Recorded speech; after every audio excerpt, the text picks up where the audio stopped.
Hello, everybody. Thank you so much for joining us at the Hopenning episode number 28. We are so happy to have you here with us and grateful for you. You keep us going. So my name is Marina and I'm here with my lovely co-host, Fran. Fran is a veteran teacher. She has been teaching elementary school age children for the last 33 years in Northern Alberta, Canada. She's also a part-time rapid transformational therapy practitioner. And I know from experience that she's amazing and she is helping lots of people, let's say loads of people. And my name is Marina. As I said, I am a certified clinical hypnotherapist and I specialize in rapid transformational therapy. We decided to talk this month about forgiveness, and I like to call it a miracle of forgiveness. And I think it's something that we all grow up, is the importance of forgiveness. And today, Fran is going to lead the way for us. And she was just telling me that this past week was a test for her in forgiveness. So Fran, thank you for being here with me as always. And I'm looking forward to hearing you about forgiveness. Thank you, Marina. And thank you everyone for joining us today. And this is super interesting, Marina, because we talk about this all the time. It's like, I knew that we were going to talk about forgiveness this week. And so I thought that I would do some research. Well, you know how the universe works. What you ask for, you receive. I know that, you know that. So I asked for some research, if God would show me where to find some research on forgiveness. And Lordy, did I get some material that was personal to myself. And there's a couple of good stories. I will go through them briefly because as I learned lately that to not dwell on the story. And so, yes, my vehicle, because now it's June in Northern Alberta, and in June in Northern Alberta, Canada, it's lovely weather. It's just wonderful and warm, and it's time to put the AC on the car. And so, you know, as events happened, my air conditioning was not working. And so I took it in and they diagnosed that I needed a super expensive part.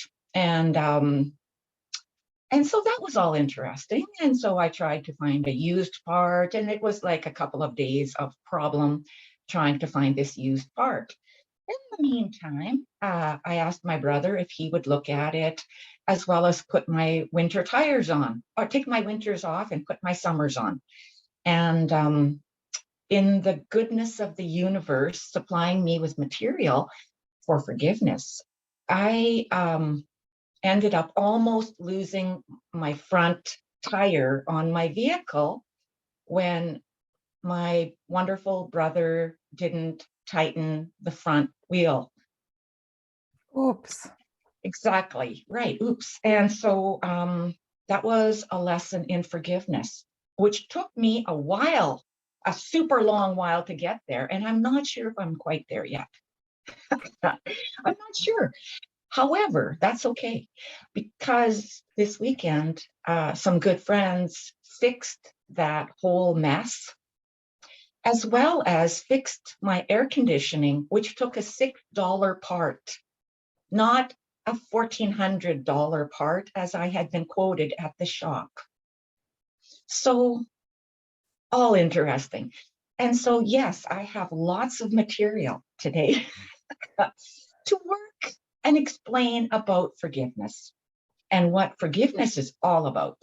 And so you and I both have stories in our past, and it's all about the story, Marina. The more I've worked with this week, I have learned it's all about the story.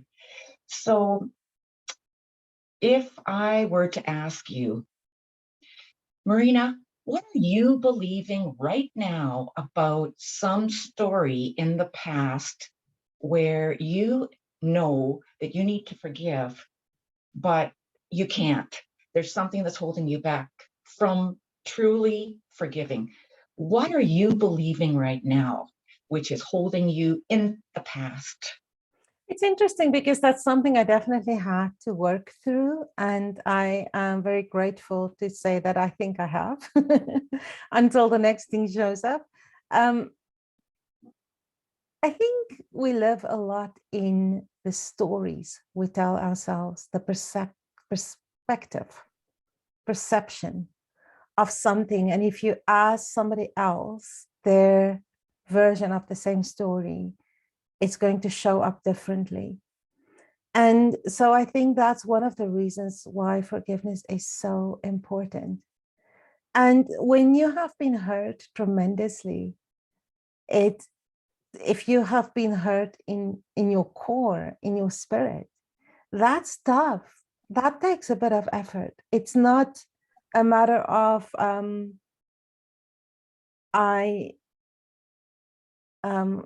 you didn't tighten the bolts, whatever you call it, on my wheel good enough. It would have been a completely different story if you were in a horrific accident. Then forgiveness has to go up a complete notch, but there wasn't that financial or physical pain. Now, you and I have both been in a situation where we have been especially emotionally scarred. And when that cut runs extremely deep, it takes work. It's not just like this. It takes a bit of effort. Does that answer your question?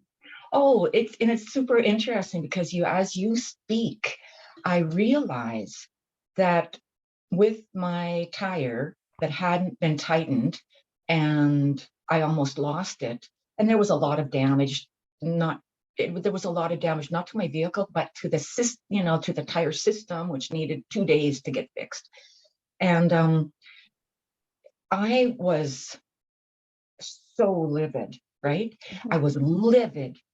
And when I look back on my story about why I was so upset, the bottom line came down to trust. I trusted, and then I trusted and believed, and that that trust and belief was shattered, right? It was like, whoa, I can no longer trust and believe that it's going to be done without me double checking. However, if I look at that another way, I also know now, staying in the present right now, what's the worst that happened? Because I projected, yeah, I could have been killed. My friend who was with me could have been killed. We could have both been killed. Were we? No. Number one, if I stayed in the present rather than projecting into the future, I would know that I am perfectly fine. My vehicle body is perfectly fine. There was a bit of damage to the tire, not the tire, but the wheel assembly and all of that. But really, I'm fine. The air conditioning, okay. I was told one thing, and then through, because of good friends, he fixed it for $16 rather than $1,400. But I projected into the future that I would have been paying $1,400 to fix something that wouldn't even have fixed my air conditioning. So it's me projecting into the future rather than staying in the present. So when we stay in the present and look in the present and not in the past and not in the future, and if we're actually here right now, there's a whole different story that's going on. Right now, my story is I am so grateful. I am so grateful that I have friends who helped me out. That's my story.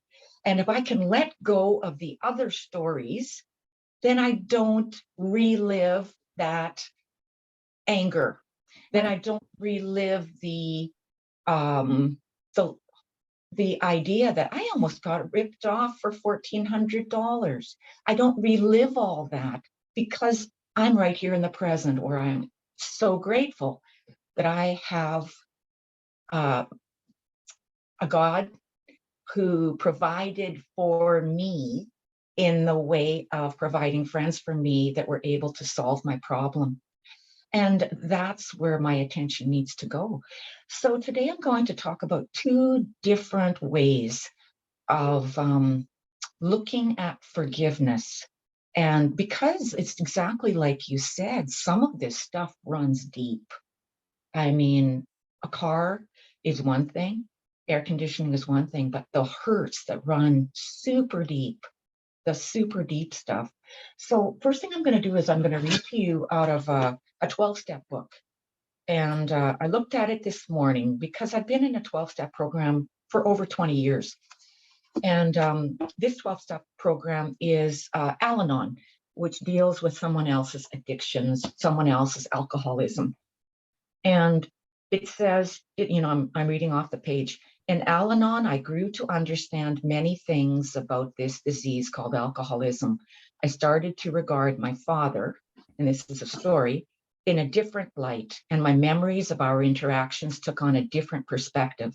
During his years of active drinking, fear clouded my perception of him.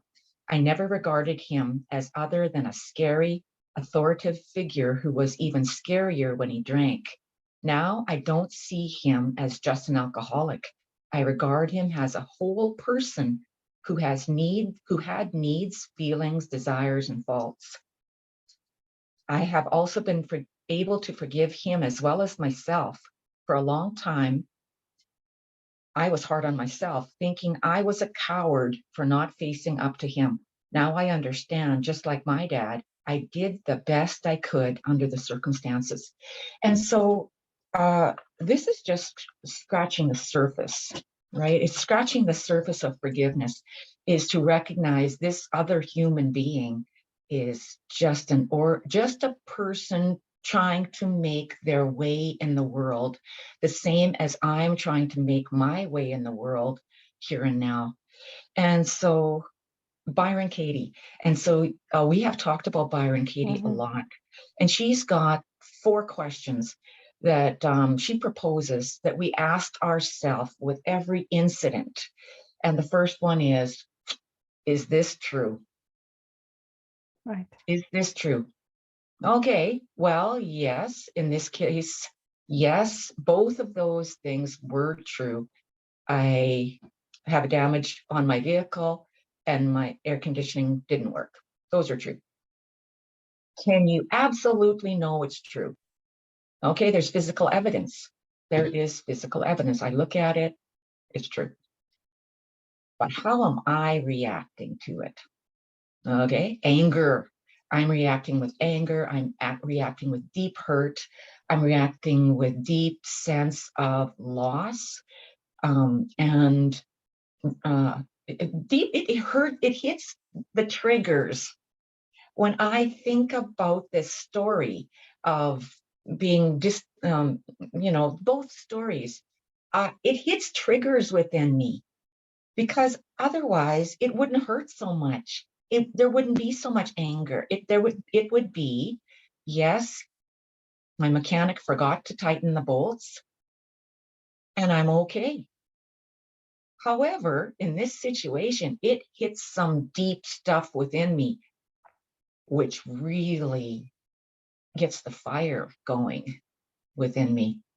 And both of them, whether it was the not tightening the wheels or being misdiagnosed and being told I need something much more expensive than I really do, that triggers something in me too, which is I'm a woman. And we've talked about this story before. I'm a woman. Obviously, they saw me coming and they're like, looked under the hood and go, yeah, let's charge her for that. Okay. Yeah. So that's my trigger. Those are my triggers. And number 4, who would I be if I didn't have those, number 3 thoughts? Who would I be if I wasn't deeply hurt by this feeling of, oh my God, you are supposed to love me? To my brother, you're supposed to love me. I should be able to trust you. I mean, maybe I can't trust the people at the dealership who told me that, but I should be able to trust you, shouldn't I? And that's my story. That's my story. But I shoulds, the shoulds. And I should be able to be treated like if I was a man who came in to get my air conditioning worked on. Those stories, the shoulds. And so let's turn it around, right? Her last step is turning it around. Is it absolutely true that I should be always able to believe that my brother will never make a mistake? Should I absolutely know that he should never? He's human. He's human. Should I absolutely believe that I can always, always be able to trust him, that he'll do the right thing? I think you can trust that he will do his best. I can trust that. Can I absolutely believe that he doesn't love me because he didn't care enough to do that for me?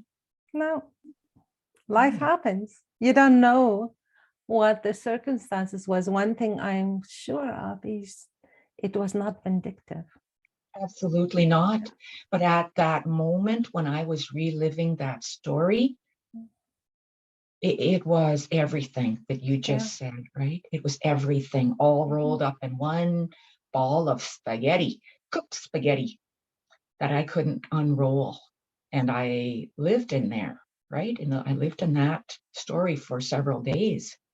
And you know what, Marina, one super interesting thing about this whole story was that I wanted people to listen to my story.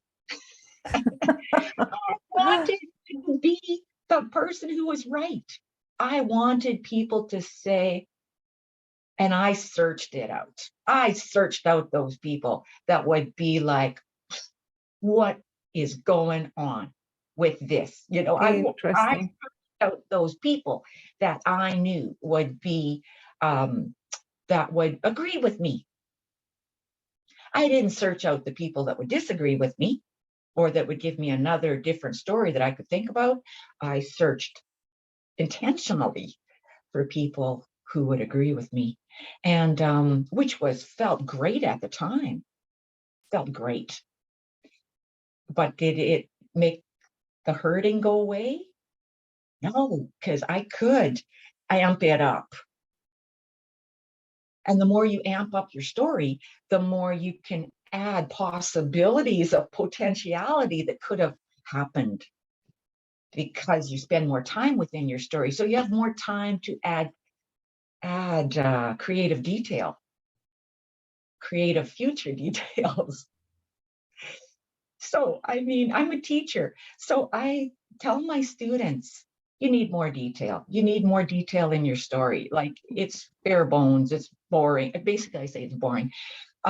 You need more detail so that the reader it'll catch the reader's attention. So how could you have changed it? How could I have changed my story? If you have a do-over of that whole situation and reflecting upon it like you did. Okay. If you can get a do-over, what would you do differently? I had a friend who phoned the night of, and I was just so upset at the time that I couldn't even talk to her. And so I said, I'll phone you back tomorrow night, in which we did.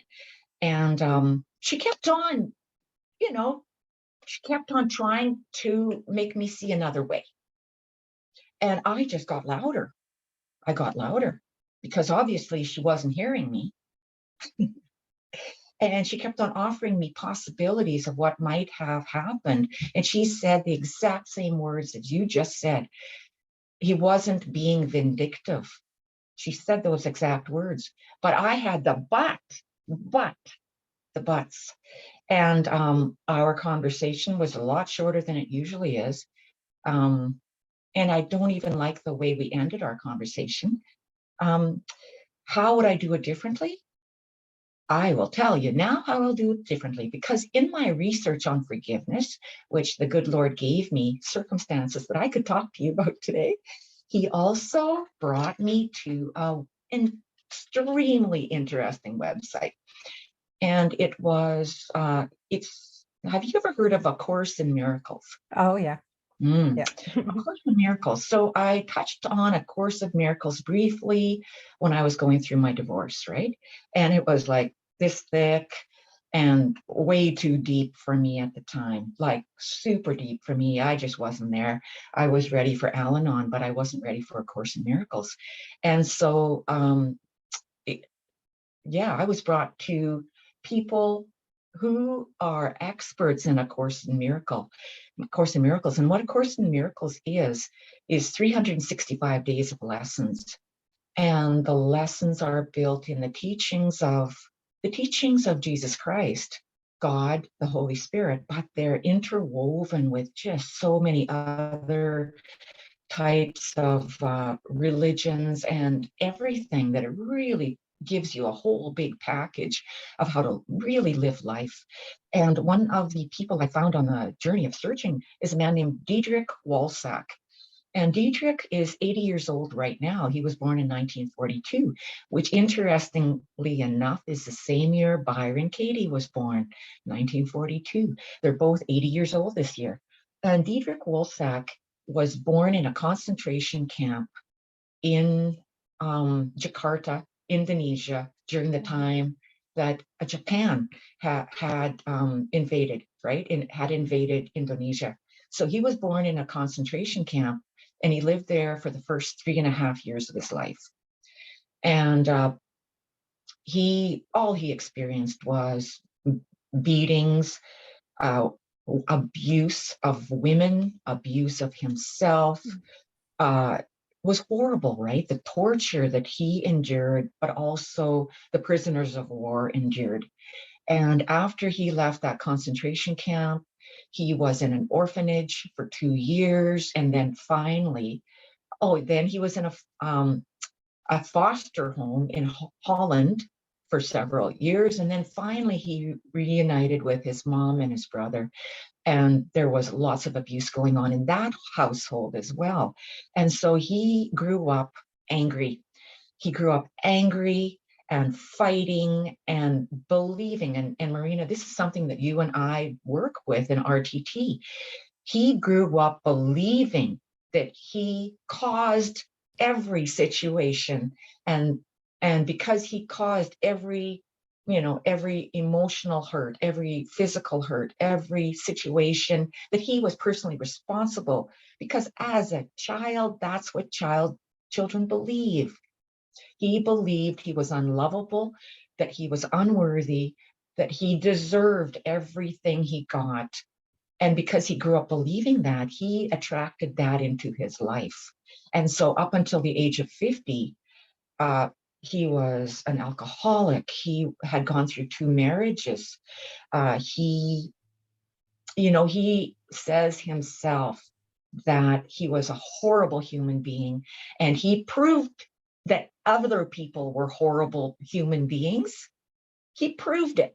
He believed it. He believed he was horrible, and he believed everyone was horrible.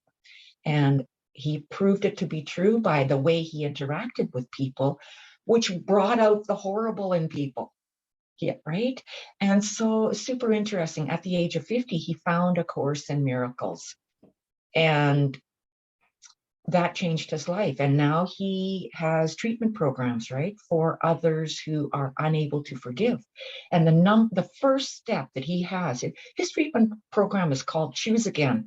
And interestingly enough, he has two places in Canada where two places that he spends a lot of time in. One is Vancouver, and the other one is in Costa Rica, where he has retreats.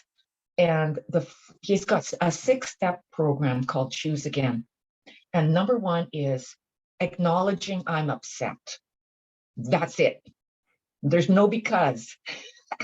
You're not allowed to say because that brings up the story. The justification of you being upset. I'm upset because my brother was supposed to tighten the wheelbolts and he didn't. No, because it's allowed. Number 1, I'm upset. Okay, good. Number 2, this is about me. Excuse me? How can those two situations this week be about me? You're not hearing me. The upset is about me. And we talked about it. Something triggered within me. Something triggered within me because I was not able to just be logical. It was, you don't love me. That was one of them. You don't love me because if you loved me, you wouldn't have done that. And the other situation, I'm a woman. And if I hadn't been a woman, you wouldn't have been trying to rip me off, right? Those two stories, it's about me.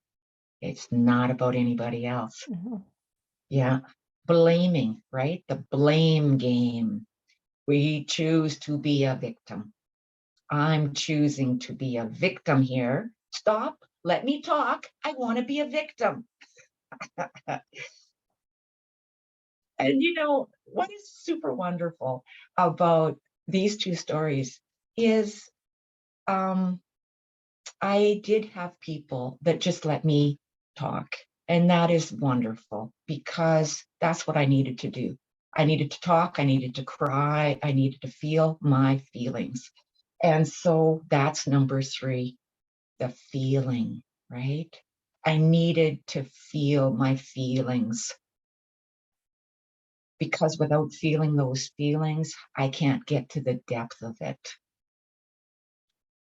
So number 1, I'm upset. Number 2, this is all about me. Number 3, what I'm feeling is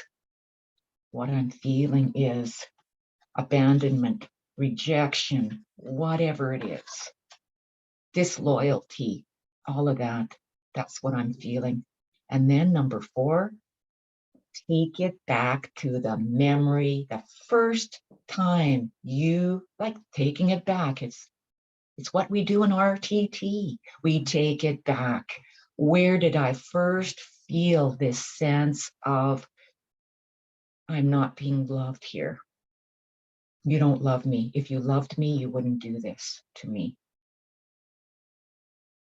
If you really cared about my car and me, you wouldn't be trying to rip me off. Where did it come from? Where did these memories come from? Because otherwise, like we said, it wouldn't have been triggered. Where did those memories come from? It came from a small child. And you and I are masters in this. So Marina, what do you and I do in order to take it back to the memory of what happened? What do we do? Well, because of practicing RTT, we would go and look for that memory, that scene that created those thoughts. Because as you're talking, friend, the realization that this may be something that happened, and if you don't deal with it next time, it will just build, it will just enhance, it will just get bigger, it will just embellish itself. And before you know it, you sit with a much bigger problem than just somebody didn't tighten the screws or the bolts. And yeah, so what we would do, we would go look at where did that start? And then we would go change the story exactly like you explained in the 6 steps. We would change the story. Like, no, it's all about your feelings, because our feelings, our thoughts create our feelings create our actions create our outcomes. I think your story is such a great example of that. And this one page of what happened, if I keep on collecting those pages, pretty soon I've got a volume. Right. And if I keep on collecting volumes, so this volume has to do with my brother, but I've also got a volume that has to do with my ex-husband. Mm-hmm. And then I've got a volume that has to do with, like the encyclopedias, A, B, C, D, yeah. I'm sure there are 23 of them or whatever, mm-hmm. Right? We collect a volume of encyclopedias about stories of how we've been wronged, of how we've been the victim, of how the world is against us. No wonder this happened. This always happens. Let me pull out the volume and show you on page 377 how this has happened to me before. So obviously, with my encyclopedias here, I have proof. Yeah. The stories that we collect, right? Right. So number 5 is you say to yourself, you say to God, you say to the universe, you say to your higher power, forgive me for believing there's something wrong with me. Because obviously I wouldn't be attracting all of this hurt into my life if there wasn't something deeply flawed in me. If there wasn't something deeply flawed in me, I wouldn't have attracted that abusive whatever. I wouldn't have attracted that. Obviously, there's something wrong with me. But step number 5 is forgive me for actually believing I'm not enough. Forgive me for actually believing that I could be less than a child of God, a child of the creator of the universe. I mean, it gives me goosebumps thinking about it. If I was important enough, that God would say, I'm going to put Franny on this earth at this time right now. If he took the time to plan me, to plan my DNA, to plan my life, who am I to say there's something deeply flawed within me? So this reminds me a lot of something that's been on my mind lately, and it's almost like you're on a river. You are just floating down this river in a certain direction, and in what happened with you, you were in this direction of self-pity. I'm not lovable. Oh, it's because he doesn't love me, that he didn't take better care. Poor me, poor me, poor me. But at some point, obviously, something happened and you pivoted in the other direction. So tell me more about that. What happened in the opposite direction, I guess, is the kindness, right? And also it's like the awareness. And this is number 1, Marina, the awareness that things are going to work out. The awareness of God's got this.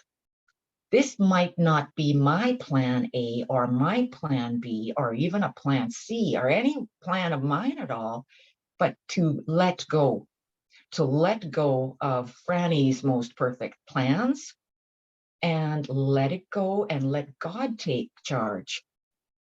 Let God take charge, because I could not have planned it better. Really, I could not have planned it better, because not only was I perfectly fine, my friend with me were perfectly fine. Yeah, we could have lost our tire and got into a bad accident, but we didn't. We didn't. We got home safe and sound, and it wasn't until I got out of my vehicle and checked the wheel bolts, because there was a horrible sound. I was driving, and there was this terrible sound. It was like, what the heck? Let's check. I got out, checked out the wheel bolts. Oh my God, this is what's going on. Three tires are tight, and one is so loose that my tire's wiggling. And so, but I was home. I was home. I was in my driveway. Is that divine intervention? Absolutely. Is that So God it's telling me? it's the thought of what if it could have been worse, like being trapped in that got you in, or let's call it an emotional trouble. It's one more example of, why didn't I just trust? Maybe I can't put my trust in humans. And whoever said that we could have complete 100% trust? Whoever said that we could 100% trust another human? Nobody ever said that. No book ever said that. No volume. So I have a question for you. Next time when you get tires change, are you going to check the nuts, the bolts? Absolutely. Yeah. Absolutely, I will. Absolutely. Yeah. And Marina, usually I do. Usually I do. Interesting. So I know. It is definitely about you didn't do it. So you need to forgive yourself. Exactly. Then that is number 6. Yeah. Forgive me for forgetting that forgive me forgetting that I am love, but so is everybody else. Forgive me for forgetting that I am love because, I was raging.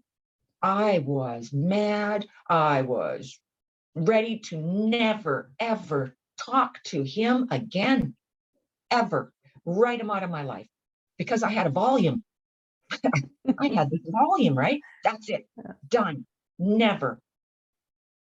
Oh, yeah, right. Forgive me for forgetting that I am love, but also everybody else was created in the image of God. Forgive me. And then the other story you were telling was the one that they misquoted you, obviously, with more than $1,000 for something that cost you $16 in the end. To me, it's like, wow, that turned out pretty good.